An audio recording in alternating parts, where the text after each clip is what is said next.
Okay. Hopefully I'll understand by the end of your testimony what it is that you're explaining.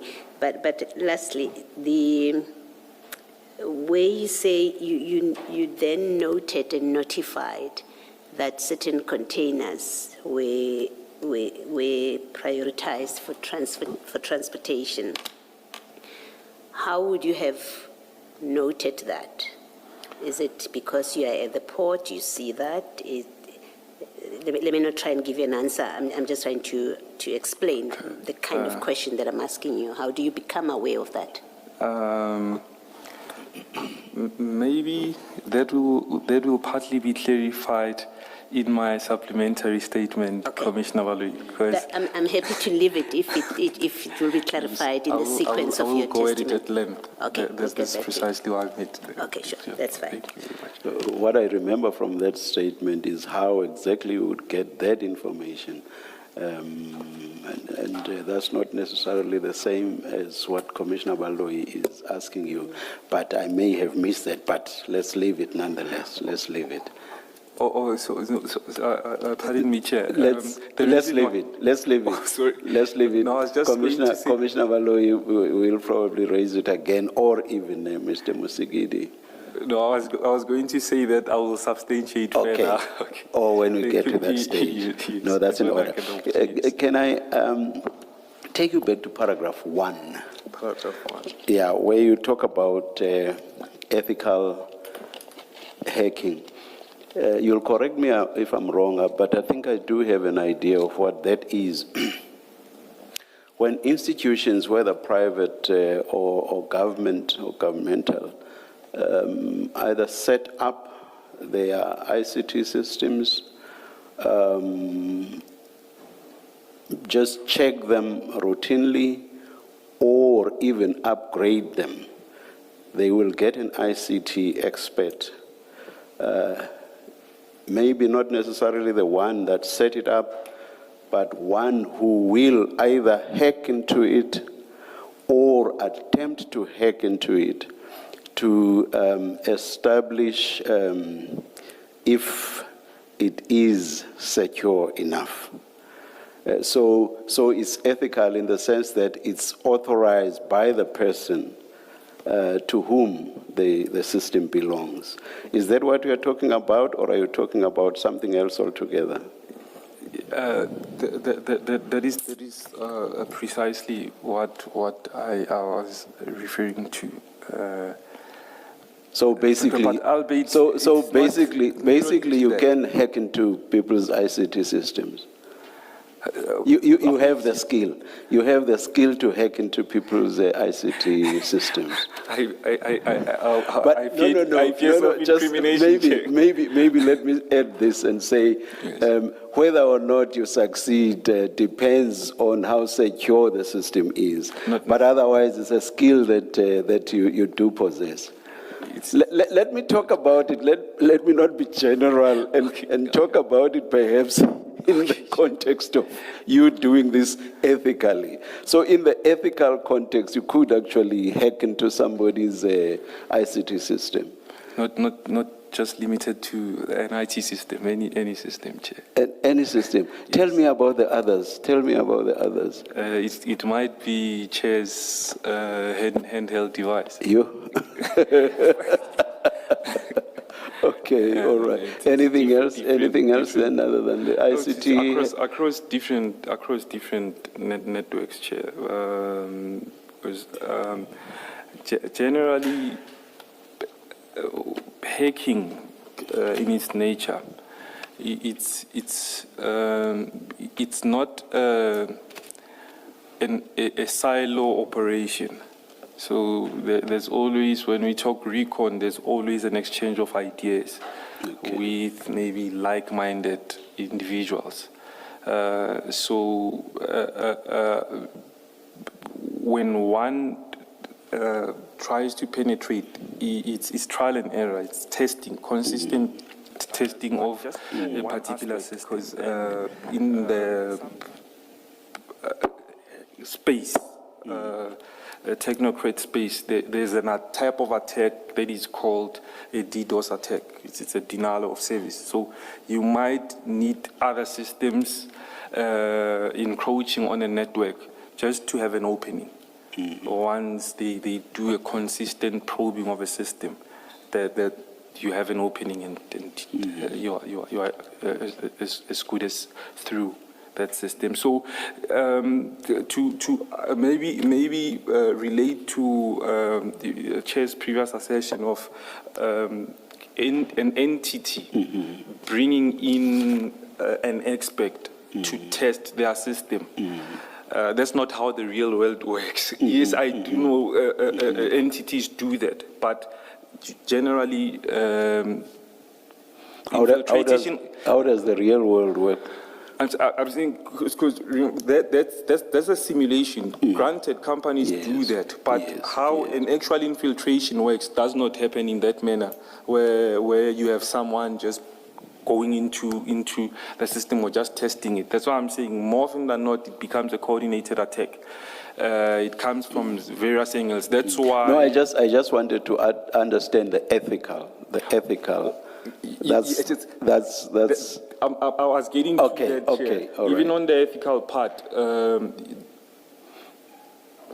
I would say well-experienced administrators do a simulation or a sandbox of a system and maybe hire a group of ethical hackers or even grey heads. Because in hacking you have your white hat, grey hat, and black hat.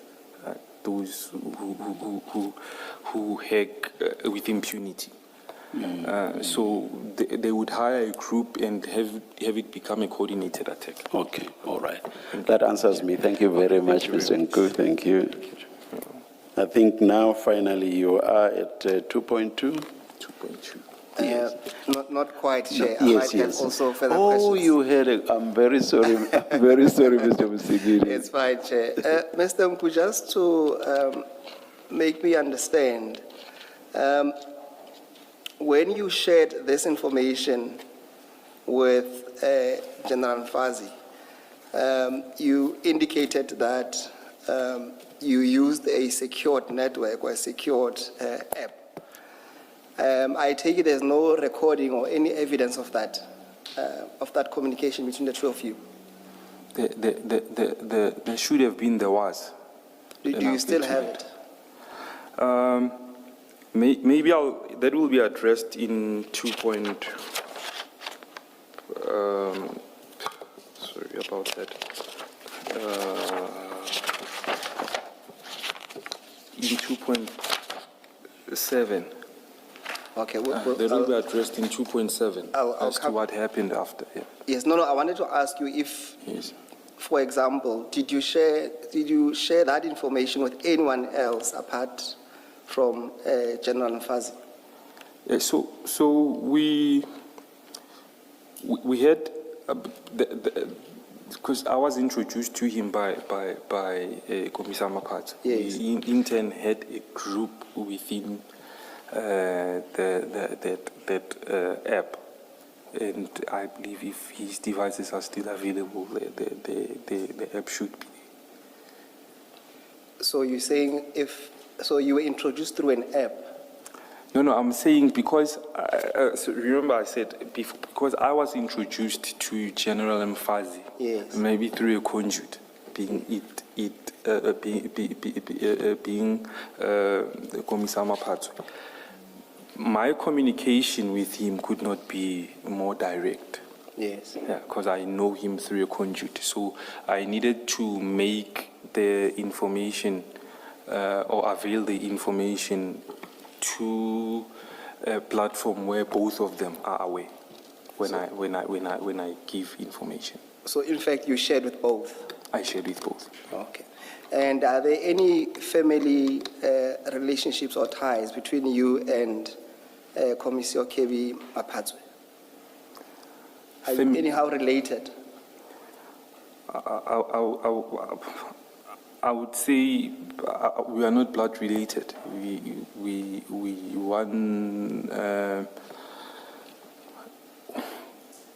are distant relatives. There is some form of relations, but we are not close because it's a bit far. So it will I be, know him from elsewhere, from political affiliations. so it will be inaccurate to say that he's your uncle, as we have been told. It would be inaccurate unless it means something otherwise. But it would be inaccurate. He's not my blood uncle. Yes, no.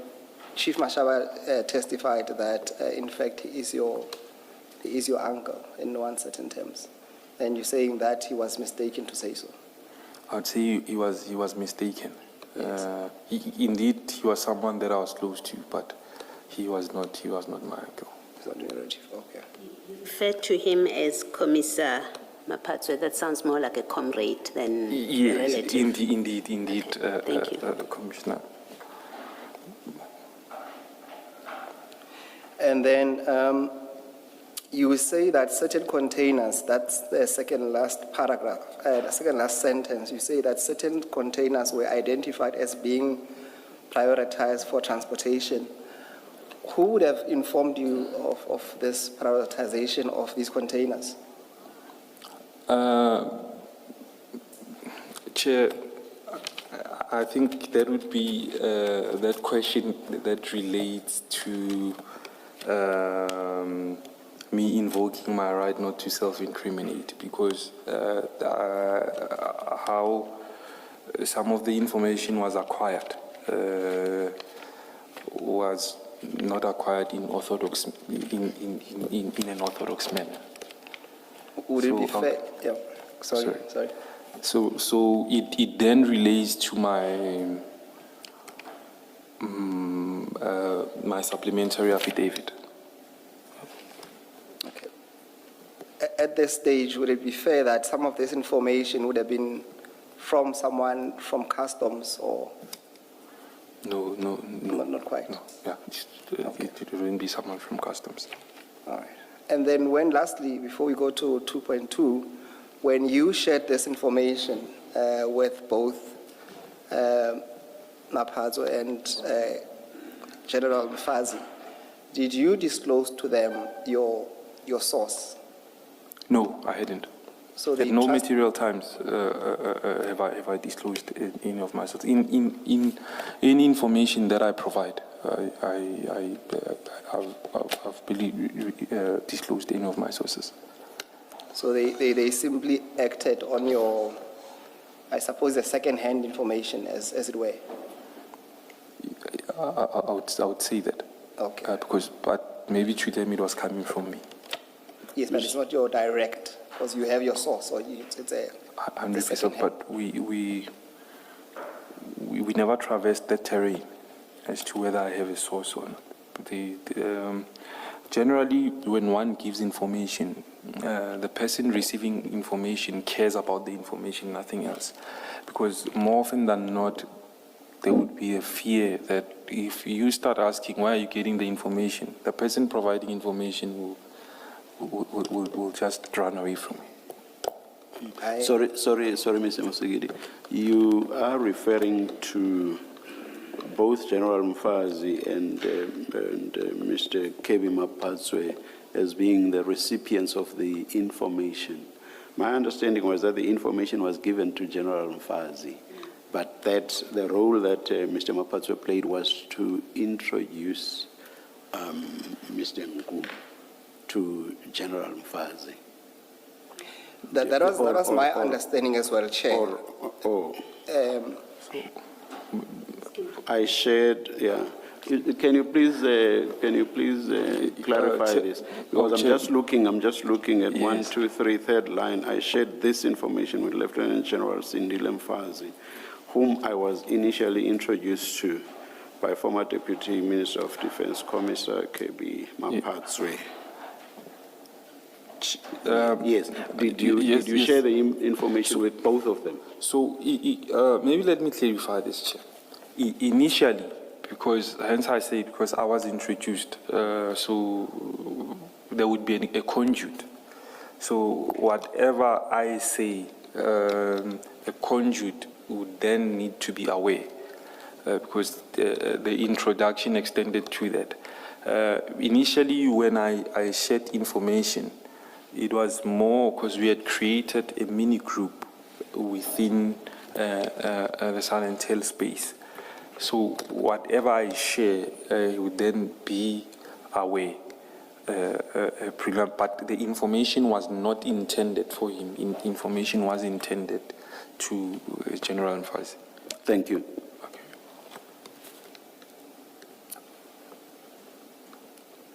On that score, lastly, we know that General Mfazi is late. Indeed, sir. That's correct. Yes, indeed. Yes. All right. Indeed, Commissioner. Thank you. I can proceed here.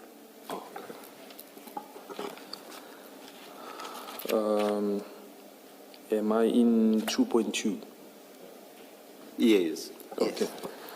So the relationship with Mashaba, prior to 9 July 2021, my relationship with Chief Samuel Mashaba was that of a professional acquaintance.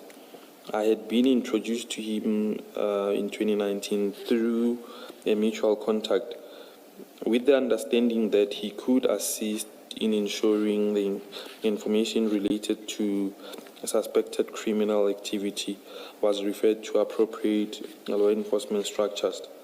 Post 9 July 2021, we have built a more personal friendship, particularly given the fact that we have endured similar persecutions and verification subsequent to our arrest. Chair, maybe or maybe I'll clarify at a later stage.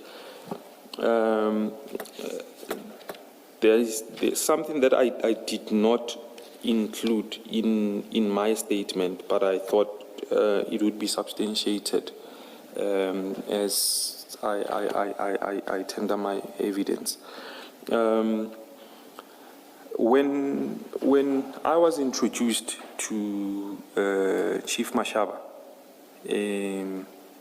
the person who introduced me to him, he's someone whom I'd known personally. One, because he's a businessman who's in the mining space, and two, because of the relationship from our political affiliations. So our relationship stems from that point. But then when I was introduced, sometimes words get lost in translation. So I was introduced in isiZulu. So in a colloquial way, when I was introduced, he had said, "Tumelo Nku no doggy, usebenza nama-hawks." So that's how the relationship started. I don't know whether Chief Mashaba might have been cognizant of that from the word go, but when I was introduced, that's why even in all my devices, I had always saved the initial term for it, because he said Utogi. I actually learned Chief Mashaba's name much later on. It wasn't at the initial stages of me being introduced to him. So I thought maybe let me clarify and substantiate that as to how we got acquainted. Yes. You refer to the person that introduced you as a mutual contact. What do you mean by that? So why do I say mutual contact? Because it would be apparent that the person knows me and him. Because at the time I didn't know Chief Mashaba. That's why I say a mutual contact in a sense that the person knows Chief Mashaba, and me and him had a prior relationship. I hear you, but it's an unusual way of Oh, so referring to that sort of situation. But no, I hear you. You've explained it. Okay, That's thank you enough very for me. much. Yeah. Okay. This would have been, given what you say in your statement, you say, I had been introduced with the understanding that he could assist in ensuring that information relating to suspected criminal activity was referred to appropriate law enforcement. So that would mean that that mutual contact, that person that you referred to as your mutual contact who does the introduction, must have known something about your activities of providing information about criminal activity for them to consider that this is a useful connection to make. So, Commissioner Waloi, I go back to the acknowledgement of one skill set, not just law enforcement, in terms of being able to track information and ultimately provide information. So that person knew that part of your life, that you do that. Yes, from that point of view, the person knew my skill set in terms of tracking information. Okay. Thank you. Thank you. Just to understand you, when you say prior to the 9th of July 2021, Yes. You and Chief Mashaba, your relationship was that of a professional acquaintance. Acquaintance would really mean that someone that you are not close to. It's merely exactly that, an acquaintance. You don't necessarily share social spaces or any significant relationship. Yes, we wouldn't ordinarily share social spaces, albeit it may be as a consequence of him knowing someone that I know, but generally we wouldn't be in the same social spaces. See, for instance, in this instance,